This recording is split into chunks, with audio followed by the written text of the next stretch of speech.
Comforting a Belle by Super Pink Brony 12.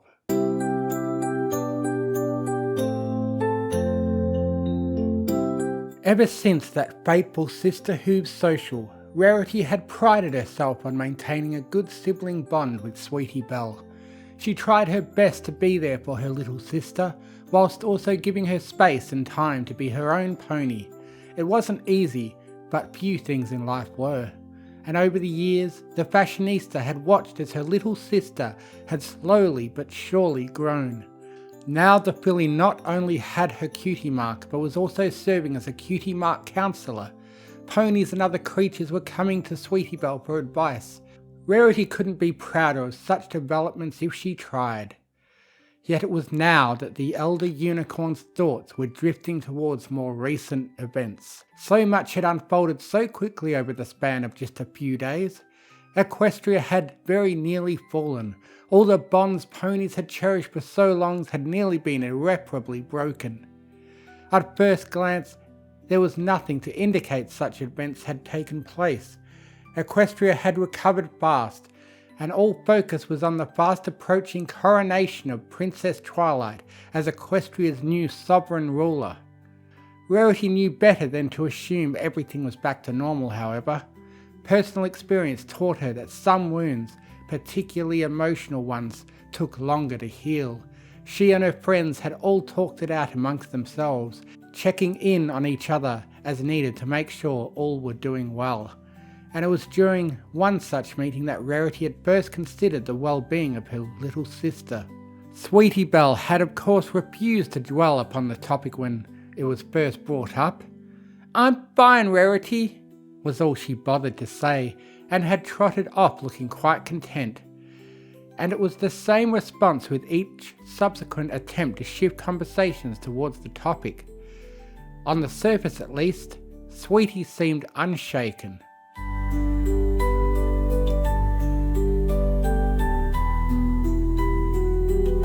Rarity thought and suspected otherwise. She kept thinking about it even whilst occupying herself with her usual work sewing and making dresses.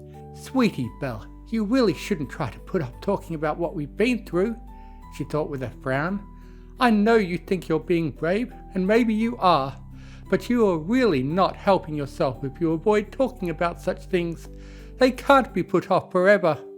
The fashionista had no idea how she was going to convey such sentiments and concerns to her little sister.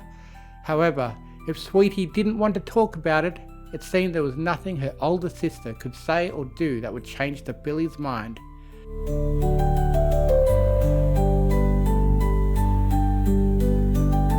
So it was that another day came and went with Rarity, keeping an occasional eye on Sweetie Belle, but otherwise opting not to say anything to her.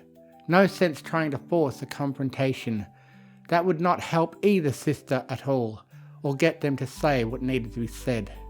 What would it take to get Sweetie to open up? Rarity didn't know. All she could do was hope for a change to come soon.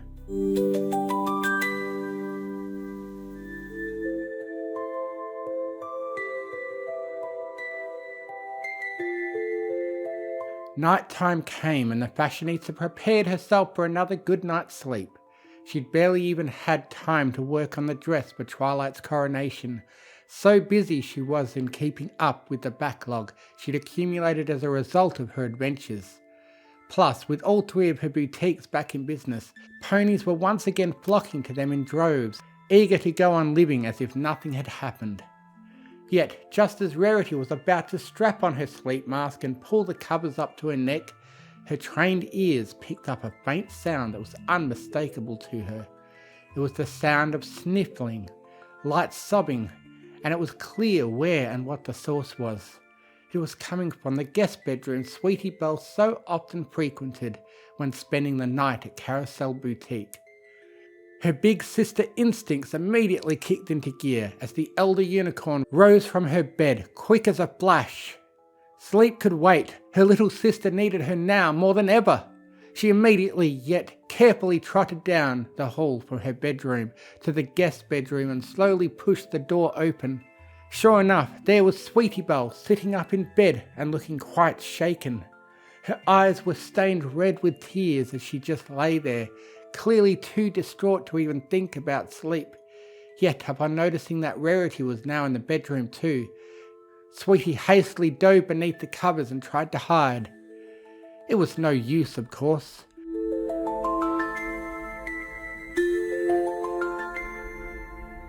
Rarity effortlessly pulled back the covers with her magic and moved to sit down next to her troubled little sister. She gently ran a hoop along the length of her sister's back, hoping it would have a soothing and calming effect on the filly. She also hummed a little tune from the back of her head to try to set the mood. Slowly but surely, Sweetie's sad sobbing ceased, yet her overall posture remained unsteady and uneasy. Whatever it was that was preventing her from sleeping quite clearly troubled her to no end. The fashionista flashed a gentle smile, speaking slowly and calmly. "Sweetie Belle, it's okay, I'm here for you. Now let's have a little talk." Sweetie sniffed again and shrank from Rarity's gaze. "It's nothing, Rarity. This is so silly and ridiculous." Rarity shook her head from side to side. "It's not ridiculous, Sweetie Belle, darling. It's perfectly normal to feel the way you're feeling after all you've been through. No pony would blame you, certainly not me or your friends." She scooted closer, taking hold of her sister with a hoop. "You know that as well as I do. Now come on, you know what we need to discuss. You've been putting off this issue for long enough." "I'm not putting it off. I don't want to talk about it. I said I'm fine." Sweetie Belle growled and grumbled in a low tone, kicking her back legs in protest. "After all I've been through, I shouldn't be acting like this." Rarity's smile grew brighter ever so faintly, her tone of voice becoming soft and gentle. "Nonsense, Sweetie Belle. You are still only a child." "But I'm not a scared little kid," Sweetie bitterly protested. "Whoever said it was a bad thing to be scared or frightened? Even I get scared sometimes," Rarity pointed out. "It's natural to feel that way, and pretending otherwise only makes it worse." The unicorn filly just remarked, "That's easy for you to say, Rarity. You've been through so much more than I have, and yet you seem to be perfectly fine. Every pony's acting the same way, like nothing ever happened, like we didn't see what we saw." She groaned. "And I hate feeling that way. I hate feeling like nothing's wrong. I know I'm supposed to be happy that everything worked out okay in the end, but I can't help but think about what happened when it looked like it wasn't going to work out okay. Think about what could have been." Once again she shuddered and shook, conveying more than words how unnerved she was. The fashionista, for her part, simply continued to stroke her frightened and frazzled sister with a hoop, and all the while she spoke in a tone of voice barely above a whisper. "Oh, Sweetie Belle, stop being so silly. Just because I don't show it outwardly doesn't mean I'm not bothered or worried about what happened or what might have been. Every pony has their own way of coping after being through a traumatic or frightening experience. Some just do a better job of coping with it or hiding their feelings." She looked her little sister deep in her sap-green eyes as she added quite firmly and sternly, "And that's not who you are, we both know that." "Then what am I supposed to do? What am I supposed to feel?" Sweetie complained aloud as her tears returned with a vengeance. She promptly buried herself in her older sister's chest, sobbing anew as she lamented. "After everything I've been through, why is this the one thing I can't stop thinking about? Why can't I let myself be happy? That all's right with Equestria again."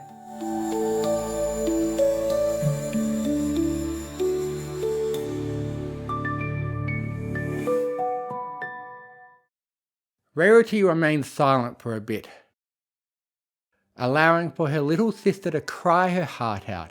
She felt it best to let such emotions flow freely rather than try to tell Sweetie to suppress them. She was certain her sister would feel better once she'd had a chance to vent and freely express herself, letting go of all that she'd tried so hard to keep bottled up inside. Now it was time to let it all out, a time when nothing mattered more than one's own well-being. At last, Sweetie Belle lifted her face and wiped her eyes as her crying stopped. Rarity smiled again as she looked at her younger sister. See? Don't you feel better now that you've gotten that off your chest, Sweetie Belle? Isn't that better than trying to go on pretending you're okay even when you're not? The still somewhat frazzled Billy nodded ever so slowly. I think so. I just didn't want to be a bother to any pony. No pony else seemed troubled or bothered, so I thought I shouldn't be either. I'm supposed to be the sub-pony others can look to for advice or guidance. And you still are, the fashionista reassured Sweetie. That hasn't changed after all you've been through, but you're not perfect. You have your own problems, and you can't be a help to anyone who might need your guidance if you're refusing to deal with your troubles.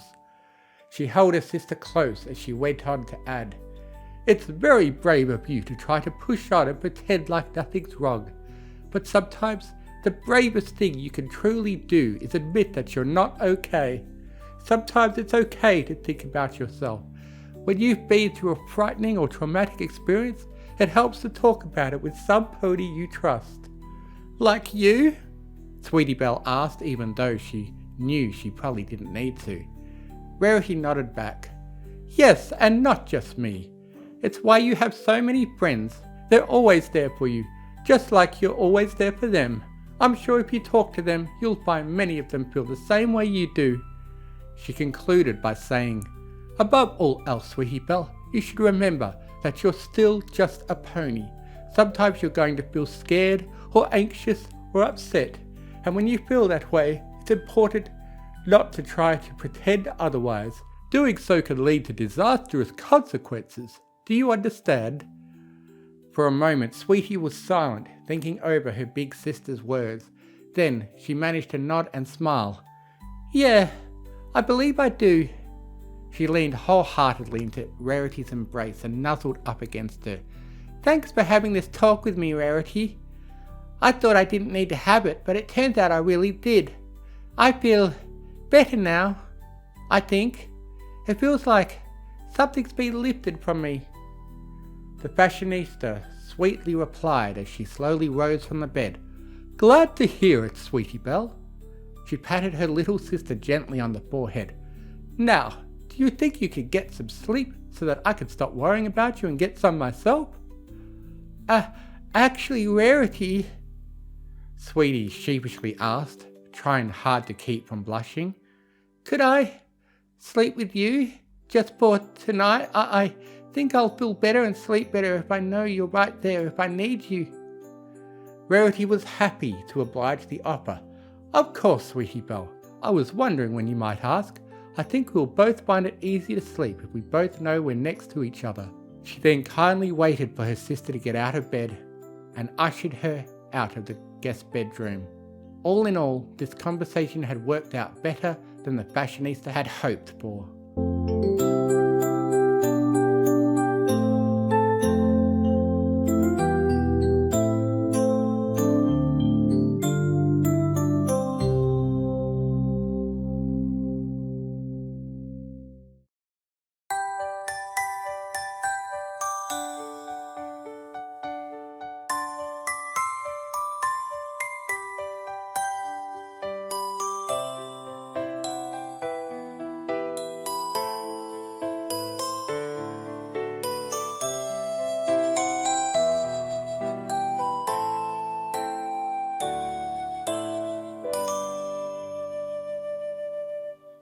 Late at night and the boutiques glow. A sister feels the tears that flow. Sweetie hides beneath her covers tight, but Rarity steps in to make things right. Whispers break the quiet air, a gentle hoof to show she's there. Darling, let it out, don't hide. You don't have to face this storm inside.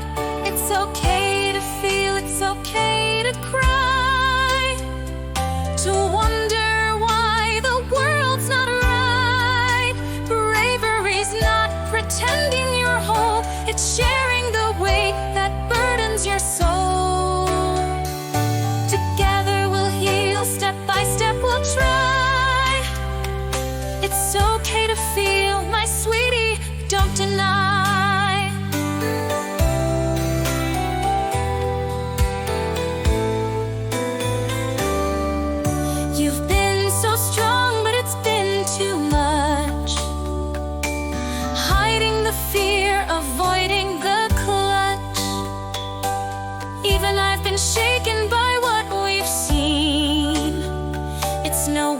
used to feel caught in between. Sweetie leans into her sister's chest, tears flowing free, a long needed rest. Why can't I just let myself be glad? Why do the what ifs make me so sad? It's okay to feel, it's okay to cry, to wonder why the world's not right. Bravery's not pretending you're whole, it's sharing the weight that burdens your soul. Together we'll heal, step by step we'll try. It's okay to feel, my sweetie, don't deny. You're not alone, you never were. You've got your friends, you've got your hurt. No shame in fear, no shame in pain. Through every storm you'll rise again. And sometimes strength's not standing tall, but leaning on someone through it all. It's okay to feel, it's okay to cry, to wonder why the world's not right. Bravery's not pretending you're whole, it's sharing the weight that burdens your soul. Together we'll heal, step by step we'll try. It's okay to feel, my sweetie, don't deny. In the glow of the moon, their bond shines bright. Two sisters find solace through the night. With love and words, the wounds will seal. For it's always okay to feel.